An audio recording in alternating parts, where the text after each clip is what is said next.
today's video mga mare, ayan nga ang aking asawa ay nagre-repack nga ng asukal.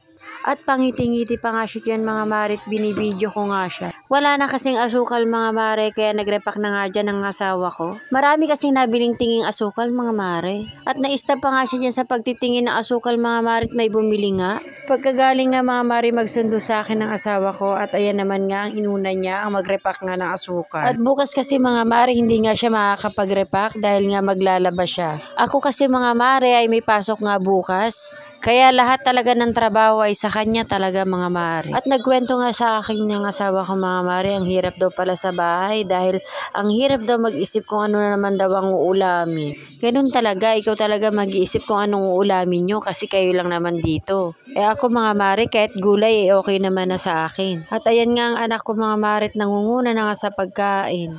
Palibhasa ay bumili na nga siya ng kanyang ulam. At ayan nga anak ko si Rojan mga mare, nakikipanood niya kay Ate Misha niya. At ito naman ang anak ko si Justin, halos takot naman sa camera. Pinangharang niya pa ang kanyang kapatid. Kita niyo naman ang ginagawa niya oh. Talagang niyapos-yapos ng kanyang kapatid. Makulit din yung bunso ko na yan mga marit. Ang dami na ring alam na kalokohan. Kita niyo naman no. At ayan nga mga marit, nagpasubo nga sa kanyang kuya. At ayan nga palang ginawa ko mga marit, kita nyo naman pinupunasan ko nga ang aming TV. Ang dumi-dumi na kasi mga marit, hindi na nga nila napupunasan, napapabayaan na nga. Dahil sa sobrang busy ng lahat, nakakalimutan na nga punasan ng TV. Ang mga anak ko rin mga marit, pag hindi mo naman inutusan, hindi rin naman nila gagawin yan. Kaya naisipan ko nga mga marit na punasan muna pati nga ang speaker namin. Bawasan ko man lang ngayon mga marit ang alikabok at namumuti na nga siya. Pinalitan nga ng asawa ko mga mare ang patungan ng TV para nga daw lumapad. Hindi naman pinunasan yung TV namin. Yung isang araw ko pa talaga nakikita mga mare, kaso lang mga mare pagod nga ako kaya hindi ko talaga siya ma-actionan. At ilang araw din kasi mga mare may mga nire-repack nga ako kaya hindi ko na rin talaga kaagad to napunasan. Kaya ngayon mga mare pinunasan ko na talaga at ang asawa ko naman ay nagre-repack nga. Pag ganitong trabaho talaga mga mare, hindi ko talaga maasahan ang asawa ko. Ako na nga lang daw ang magpunas. Kaya yan mga mare, inaksyonan ko na nga at naawa na nga ako sa gamit namin. Andyan mga mare ang makulit kong anak at pinapaalis ko nga dyan at malikabok nga. Ang hirap talagang paalis tong makulit na batang to.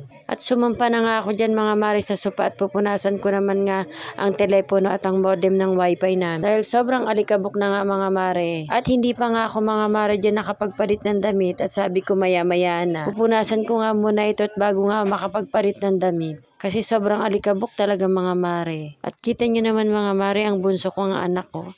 Hindi talaga umaalis sa aking ginagawa. Pagod na rin kasi ako mga mare sa maghapon nga kakatayo dun sa trabaho na. Kaya pag dumarating talaga ako mga mare, daig ko pang binugbog ang katawan. Ang sasakit ng kamay ko pati likod ko. Hindi naman tayo mga mare pwedeng hindi kikilos. Dahil hindi rin ako makatiis mga mare pag hindi ko nga nagagawa. Tulad nga ngayon mga mare, tignan nyo naman pinilit ko na nga talagang mapunasan yung aming speaker at TV. Sinasabay ko na nga dyan ang bunso ko at baka nga mahulog siya. At baka nga mga mare matabig ko, kakulit talaga ng batang to eh. Pati kasi sa likod mga mare pinunasan ko nga inaagiw na nga. Hay, sobrang kulit talaga ng aking bunso. So hanggang dito na lang mga mare dahil wala na nga ako masabi. Thank you for watching. Bye!